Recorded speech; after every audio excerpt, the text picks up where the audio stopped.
Nyimas Rara Santang meninggalkan keraton Pajajaran.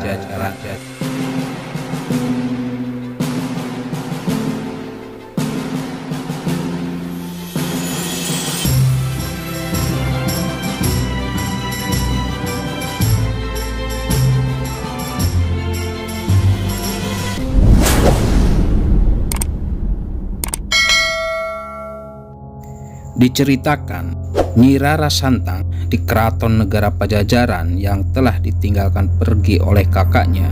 Siang malam ia menangis sedih sebab merasa kasihan atas nasib yang menimpa saudaranya itu. Hingga pada suatu malam, Nyi Rara Santang bertekad akan meninggalkan Pajajaran untuk menyusul Raden Walang Sungsang. Nyimas Rara Santang dijaga oleh para babu, embok, emban, dan dayang.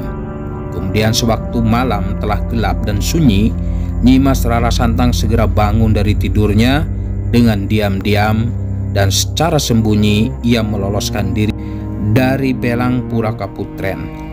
Dengan mengendap-endap dan menyelinap bagaikan ayam hutan, ia secepat kilat meninggalkan keraton Pajajaran dengan tidak diketahui oleh seorang penjaga pun.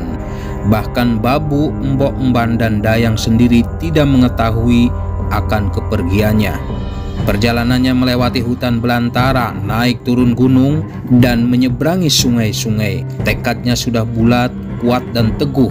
Ialah ingin mencari dan mengikuti jejak kakanda Raden Walang Sungsang. Diceritakan, di dalam keraton Pajajaran, situasi geger, gemuruh oleh suara tangis para dayang, embok, emban, dan babu. Mereka semua dengan merasa duka cita melaporkan atas hilangnya sang putri asuhannya. Ratu Subang Larang bersimpuh menangis pilu menyembah kepada paduka Prabu Siliwangi. Kemudian ia tak tahankan diri hingga memeluk erat paduka Prabu. Sedangkan Prabu Siliwangi terpukul hatinya hingga mencucurkan air mata. Sesaat duduk diam terpaku atas kejadian ini, di dalam hatinya bergumam, siapakah yang akan menjadi pewarisku? Raden Walang Sungsang telah terusir pergi dari istana, dan kini lebih menyakitkan Nyi Rara Santang yang menjadi tumpuan harapanku pun menyusul entah pergi kemana. Walau sudah jelas akan menyusul kakandanya, namun masih seorang gadis yang masih kecil dan sangat belia. Setelah Prabu Siliwangi dapat menguasai diri, kemudian sang Prabu bersabda kepada Ki Patih Arga, "Hei Paman Patih, segeralah cari putriku itu sampai engkau temukan. Janganlah engkau kembali walaupun sampai berbulan-bulan lamanya." Ki Patih Arga kemudian menerima titah sang Prabu dan segera memohon pamit untuk menjalankan tugasnya menemukan kembali Nyimas Rara Santang.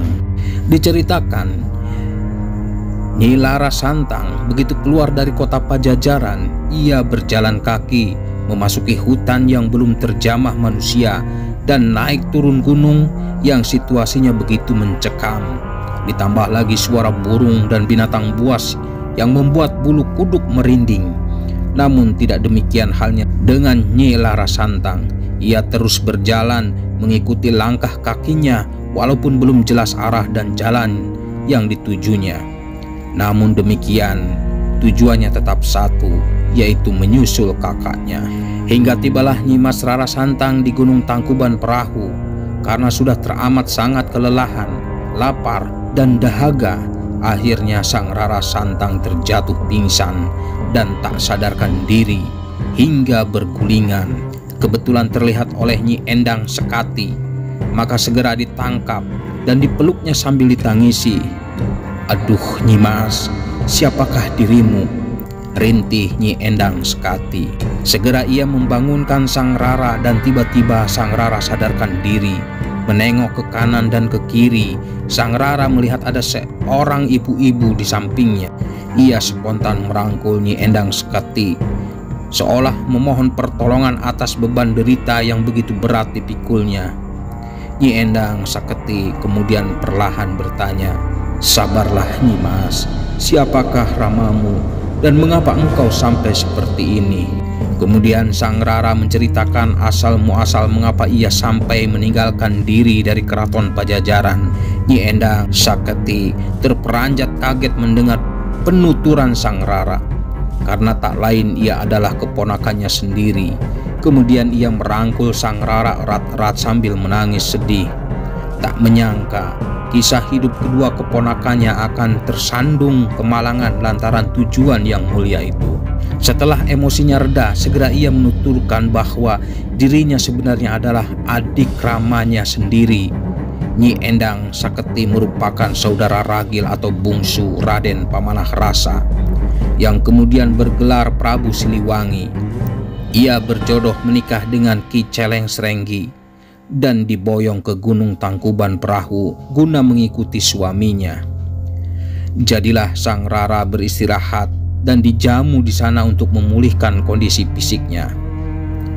Kemudian setelah dianggap cukup, Nyi Rara Santang pamitan untuk melanjutkan perjalanan mencari saudaranya.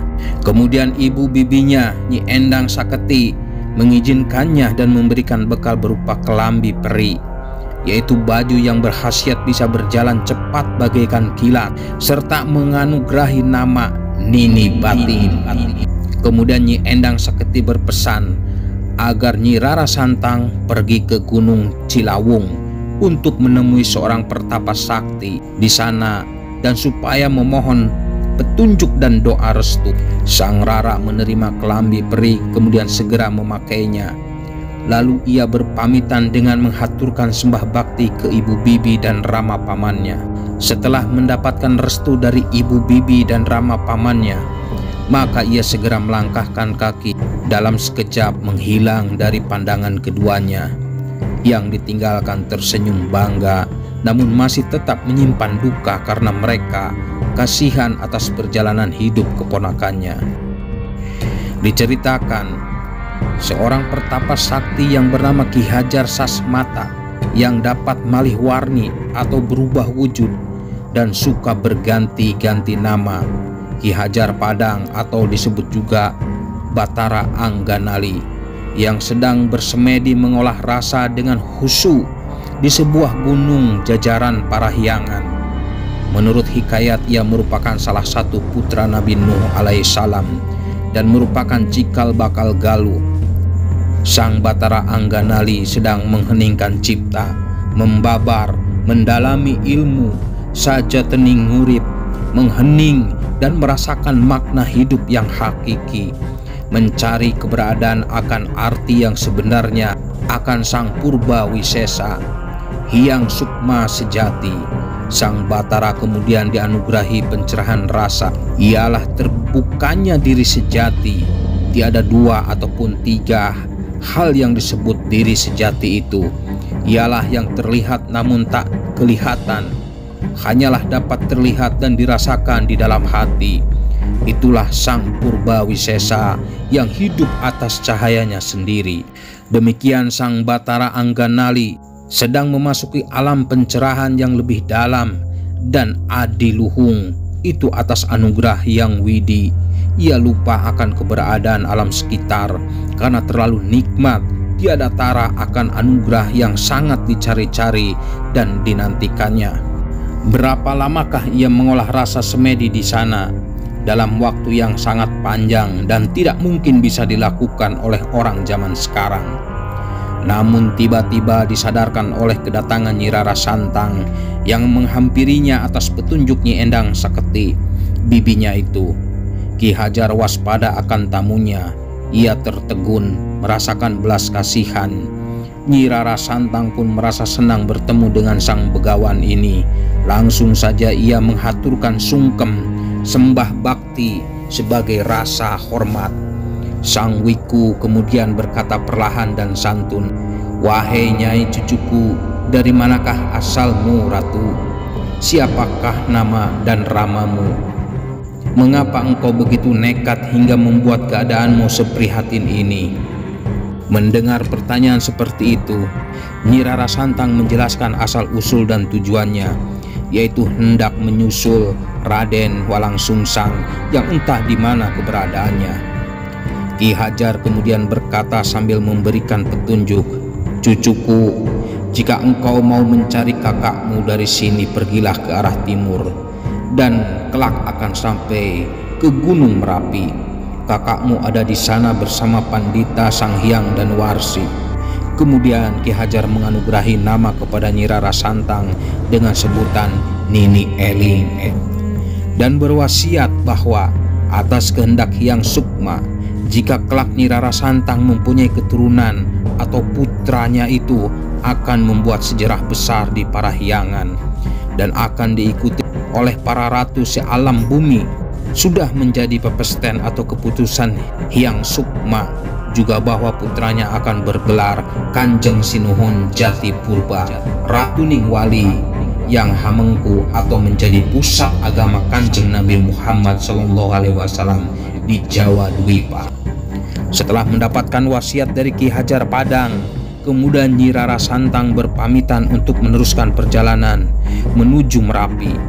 Dengan menempuh perjalanan yang sangat berat, melewati hutan, gunung, pebukitan, dan menyeberangi sungai.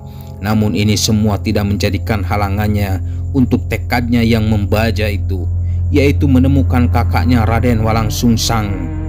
Atas keramat baju ipri pemberian bibinya itu juga, sehingga segala rintangan di perjalanan dapat dilaluinya dengan mudah serta dapat berjalan dengan cepat mencapai tujuan. Sementara itu diceritakanlah perihal Sang Hyang dan Warsi, seorang pandita Buddha perawah berasal dari Dieng yang sekarang menetap di Gunung Merapi bersama putri sematawayangnya yang bernama Nyi Endang Gelis. Adapun dua temannya yang lain sekarang bermukim di Gunung Cingkup dan Gunung Kumbi. Ki dan Warsi membuat padepokan di sana dan sedang menggembleng ilmu kaweruh, ilmu pengetahuan spiritual kepada Raden Walangsungsang. Demikian menurut catatan yang tertuang dalam kitab sejarah kuno, ialah kitab Babul Haksan. Sang Raden telah menerima ilmu kaweruh Buddha dari Pandita dan Warsi. Pada saat itu, ilmu syariat agama belum ketemu. Pada suatu hari yang cerah, sesisi pondok itu sedang merasakan kebahagiaan karena sang pandita telah mewariskan semua ilmunya kepada Raden Walangsungsang, seorang murid yang berbakat, berbudi luhur, dan setia. Tiba-tiba ada seorang putri yang datang menghampiri pondoknya. Nyi Rara Santang menghaturkan sembah bakti. Ki Sang Hyang dan Warsi terkejut, lalu ditanyakan asal-usulnya. Sang putri pun menceritakan asal-usul dan maksud tujuannya ialah mencari Raka Raden Walangsungsang. Mendengar penuturan sang dewi yang menyangkut muridnya itu, Sang Hyang dan Warsi terkejut, kemudian segera memanggil Raden Walangsungsang, memberitahukan bahwa saudaranya Nyi Rara Santang datang mencarinya. Mendengar nama adiknya disebut oleh sang pandita, Raden terperanjat kemudian segera menghampiri Sang dan Warsi. Penglihatannya tidak samar lagi, walaupun adiknya sekarang memakai baju hipri dan berpenampilan tidak karuan. Tetapi raut wajahnya sangat nampak jelas di matanya. Segera Nyi Rara Santang dipeluk sambil ditangisi. Keduanya berpelukan dalam keharuan. Mereka berdua berpelukan sambil menangis sehingga banjir air mata. Tangis sengsara, sedih, prihatin, dan bahagia bergelora dan berkecamuk menjadi satu.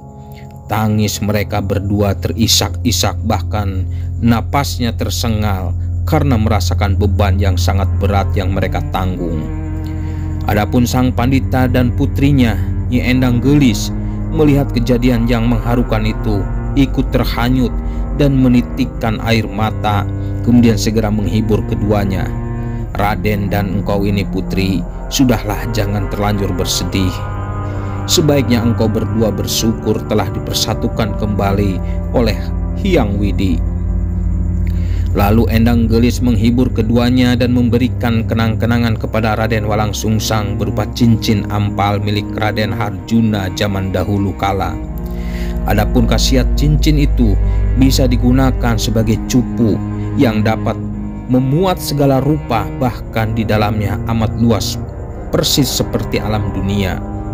Raden Walangsungsang pun menerima anugerah itu Kemudian cincin itu segera dimasukkan ke dalam kelingkingnya sehingga tak terlihat karena bersatu dengan kulit dagingnya. Lalu Ki Danuwarsi memberikan putri sematawayangnya itu kepada Raden Walangsungsang agar dijadikan istri untuk teman hidupnya. Kemudian Raden pun menerima ketulusan hati Nyi Endang Gelis dengan sukacita. Selanjutnya, kedua putri itu dimasukkan ke dalam cincin ampal dengan maksud agar mereka berdua tidak ikut susah dalam menempuh perjalanan nantinya. Raden segera menghaturkan sembah bakti kepada sang guru. Ki Pandita pun kemudian berkata, "Raden, sekarang aku ganti namamu menjadi Ki Samadullah dan pergilah ke Gunung Cingkup." Selanjutnya Ki Danuwarsi menerangkan bahwa di gunung itu ada teman setianya yang bernama Sang Hyang Naga. Ia disuruh meminta petunjuk dari Sang Hyang Naga untuk bekal perjuangannya mencari agama Islam yang mulia. Setelah mendapat petunjuk yang cukup, kemudian Ki Samadullah menyembah bakti berpamitan kepada Sang Danuwarsi hendak menuju ke gunung yang telah ditunjukkan guru sekaligus mertuanya itu. Sang Danuwarsi merestui kehendak muridnya serta menitipkan putri sematawayangnya itu agar dididik, dikasihi, dan disayangi secara tulus ikhlas.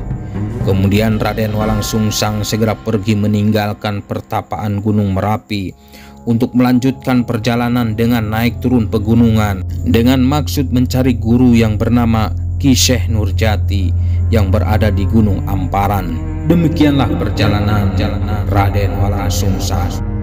Diceritakan bahwa Sang Hyang Naga yang sedang bertapa di Gunung Cingkup, ia merupakan salah seorang teman Sang Hyang Danuwarsi yang membuat padepokan di Gunung Merapi. Sang Hyang Naga sedang bertapa brata, semedi, memuji kepada Dewa Linui, namun ia juga mengheningkan cipta, berkonsentrasi memandang waspada kepada dalam diri pribadinya. Ia menempuh merajut alam panca indera agar dapat menggapai dan menemukan sang sejatining sukma yang berwujud terlihat bagaikan surya kembar. Itulah yang dinamakan Sajatining Urip. Demikianlah Sang Hyang Naga yang sedang menjalankan laku prihatin, tapa brata, dan mancadria agar segera bisa dianugerahi oleh Yang Widi apa yang menjadi tujuannya. Diceritakan Raden Walangsungsang yang menghampiri untuk singgah di petapan Sang Hyang Naga atas petunjuk Sang Danuwarsi, melihat sang pertapa sedang khusyuk bersemedi. Tanpa sungkan Raden Walangsungsang menghaturkan sembah bakti.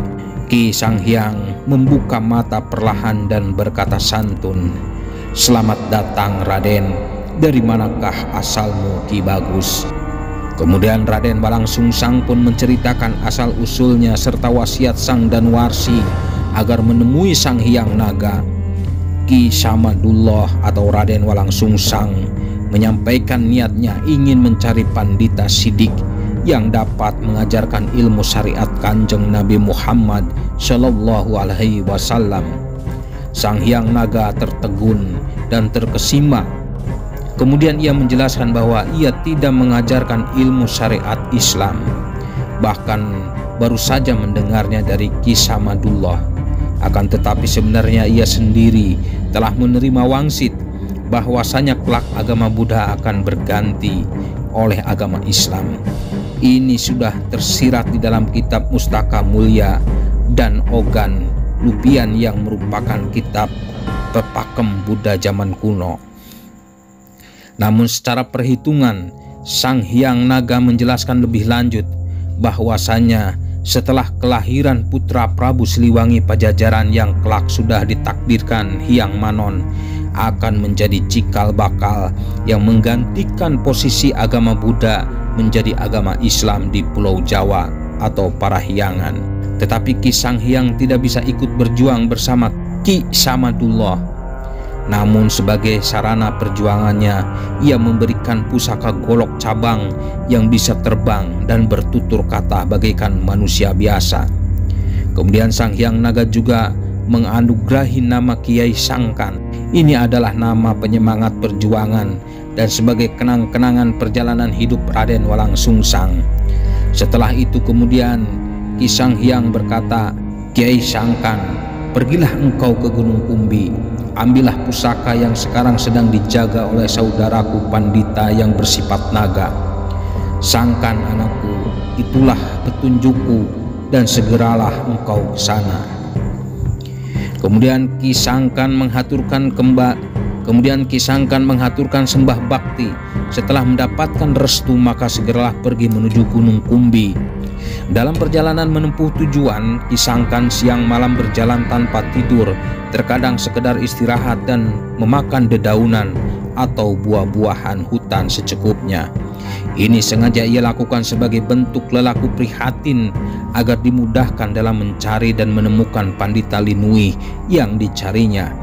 Hingga sampailah di Gunung Kumbi dan menemukan sang naga pertapa yang sedang menjaga pusaka leluhur yang berupa umbul-umbul dan kopiah waring.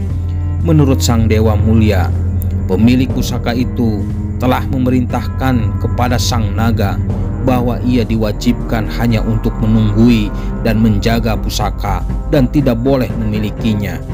Namun ia diberi wangsit atau petunjuk jika kelak ada seorang putra dari Pajajaran datang mengambilnya, agar sang naga segera menyerahkan jimat itu, termasuk dirinya agar berserah diri, sebab dialah yang telah digariskan untuk mewarisi pusaka itu dan merupakan garis sang Katong. Pada saat itu sang naga sedang asik menjaga pusaka dengan melingkarinya.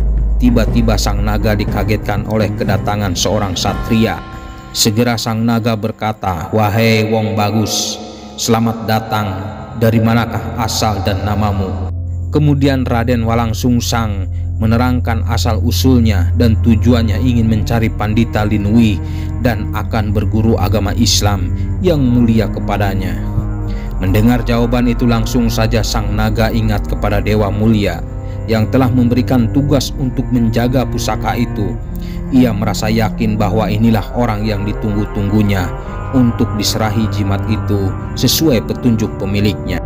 Segera sang naga berkata, "Aku tidak tahu agama yang engkau maksudkan, Raden. Namun jika tekadmu seperti itu, maka terimalah pajimatan wong kuno sebagai bekalmu kelak dalam berjuang menegakkan agama anyar." Kemudian sang naga memberikan umbul-umbul yang berguna agar musuhnya menjadi bingung dalam peperangan. Badong batok atau sabuk dari batok kelapa dapat membuat pemegangnya teguh, tak mempan gegaman, dan kopiah waring bisa tidak terlihat serta ditakuti oleh jin setan. Sang naga kemudian menganugerahi nama Raden Krakadullah. Ia berpesan bahwa ini semua sudah menjadi kehendak Hyang Manon dan sudah sampai pada saatnya di Jawa atau Parahyangan muncul adanya agama Islam yang disyariatkan atas lantaran Raden Walangsungsang. Kemudian sang naga berpesan agar Raden Krakadullah melanjutkan perjalanan menuju Gunung Cangak untuk mengambil beberapa wasiat jimat leluhur yang berupa piring panjang, bareng, dan pendil wajah. Raden Walangsungsang menerima petunjuk sang naga, kemudian ia menghaturkan sembah bakti sebagai pertanda terima kasih. Namun begitu Raden belum selesai menghaturkan sembah bakti, tiba-tiba sang naga menghilang tanpa bekas. Raden terkejut dengan apa yang baru saja terjadi. Kemudian dia melanjutkan perjalanan sambil merenung. Berjalan naik turun gunung menuju arah utara, mengikuti langkah kakinya mencari sang resi sejati.